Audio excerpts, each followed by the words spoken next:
Hi, this is me Deepika. വക്കീലന്മാർ പൊതുവെ കള്ളം പറയുന്നവരാണ് അല്ലേ? കള്ളം പറയാനല്ലേ നിങ്ങൾ കോടതിയിൽ പോകുന്നത്? ഈ ചോദ്യം ലൈഫിൽ ഒരിക്കലെങ്കിലും കേൾക്കാത്ത ഒരു ലോ സ്റ്റുഡൻറ്റോ വക്കീലോ ഉണ്ടാവില്ല. ഇനി ഉണ്ടെങ്കിൽ തന്നെ അത് അത്ഭുതമെന്നേ എനിക്ക് പറയാനുള്ളൂ. ഞാൻ പഠിക്കുന്ന സമയത്ത് മിക്കപ്പോഴും ഈ ചോദ്യം കേട്ടിരുന്നതാണ്. ശരിക്കും അന്ന് എനിക്കും തോന്നിയിരുന്നു ശരിക്കും ഇതൊക്കെ ഉള്ളതാണെന്നു.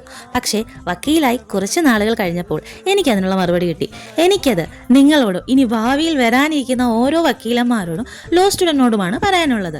ലോ പ്രൊഫഷൻ എന്നത് കള്ളത്തെ സംരക്ഷിക്കുന്ന ഒരു ജോലിയല്ല, മറിച്ച് നിയമത്തിൻ്റെയും നീതിയുടെയും അടിസ്ഥാനത്തിൽ ഓരോ വ്യക്തിക്കും അവരുടെ ഭാഗം പറയാനുള്ള അവസരം നൽകുന്ന ഒരു പ്രൊഫഷനാണ്. ഒരു വക്കീലിൻ്റെ ഡ്യൂട്ടി കള്ളം സൃഷ്ടിക്കുകയല്ല, ക്ലയൻറ്റിൻ്റെ സൈഡ് നിയമപരമായി കോടതിയുടെ മുന്നിൽ അവതരിപ്പിക്കുകയാണ്. കോടതി എന്ന് പറയുന്നത് ഒരു ട്രൂത്ത് ഫൈൻഡിങ് സിസ്റ്റമാണ്. അവിടെ judicial officers evidence, witness, documents, law എന്നിവയുടെ അടിസ്ഥാനത്തിലായിരിക്കും സത്യം കണ്ടെത്തുന്നത്. ഒരു ഡോക്ടർ രോഗിയെ ചികിത്സിക്കുന്നത് പോലെ ഒരു അഡ്വക്കേറ്റ് തന്റെ ക്ലയന്റിനെ നിയമപരമായി ഡിഫെൻഡ് ചെയ്യുന്നു. അതുകൊണ്ട് പ്രതിക്ക് വേണ്ടി വാദിക്കുന്ന അഡ്വക്കേറ്റ് പ്രതിയുടെ തെറ്റുകൾ അംഗീകരിക്കുന്നു എന്നർത്ഥമില്ല. ഇന്ത്യയിലെ നിയമ സംവിധാനം അനുസരിച്ച് every accused is Innocent until proven guilty എന്ന പ്രിൻസിപ്പിൾ പിന്തുടരുന്നു. അതിനാൽ ഓരോ വ്യക്തിക്കും അവരുടെ ഭാഗം പറയാൻ അവസരം നൽകുന്നത് ജസ്റ്റിസ് സിസ്റ്റത്തിന്റെ ഒരു പ്രധാന ഭാഗമാണ്.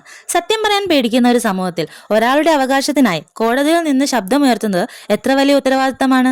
ലോ പ്രൊഫഷൻ എന്നത് ഒരു ജോലി മാത്രമല്ല, അത് നീതിക്കായി പോരാടാനുള്ള ഒരു പ്രതിജ്ഞയാണ്. ഒരു അഡ്വക്കേറ്റിന്റെ ജോലി കള്ളം സൃഷ്ടിക്കുകയല്ല, സംസാരിക്കാൻ കഴിയാത്ത ഒരാളുടെ ശബ്ദമായി കോടതിയിൽ നിൽക്കുകയാണ്. പലപ്പോഴും സമൂഹം കുറ്റക്കാരനെന്ന് മുദ്രകുത്തിയ ആളുകൾ പോലും പിന്നീട് നിരപരാധികളാണെന്ന് തെളിഞ്ഞിട്ടുണ്ട്. അതുകൊണ്ട് ഈ ശൈലി അങ്ങോട്ട് മാറ്റുക. അഡ്വക്കേറ്റ്സ് ആർ ലയേഴ്സ് എന്ന ധാരണ ശരിയായതല്ല. അപ്പൊ ഇന്നത്രയുള്ളൂ. Bye bye.